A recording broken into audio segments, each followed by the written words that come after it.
Hello and welcome to another Netflix Picks. For this week's horror movie, I've chosen a fairly original Australian zombie apocalypse flick entitled Wyrmwood: Road of the Dead. When I first discovered this movie on Netflix, it didn't immediately jump out at me as something that could potentially be great. With a title like Wyrmwood, the entire concept of the movie is pretty much left up in the air. This isn't necessarily new for movies made outside of the Hollywood system, but you definitely get used to titles telling you something about the story, and it's kind of hard to get anything from Wyrmwood: Road of the Dead.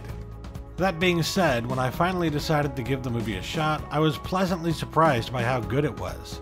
The story takes place in Australia, where a disease has begun to turn people into zombies.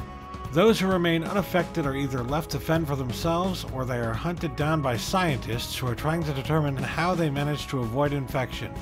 This movie takes the genre to an entirely new level, introducing some rather fantastical concepts that are pretty original and tons of fun. Taking heavy inspiration from movies like Evil Dead, Wyrmwood manages to impress on several levels. There are ideas used in this movie that horror hounds are definitely going to geek out about. I mean, for crying out loud, there's a car that runs on zombie gas. I'm not making that up. It exists in the world of this film.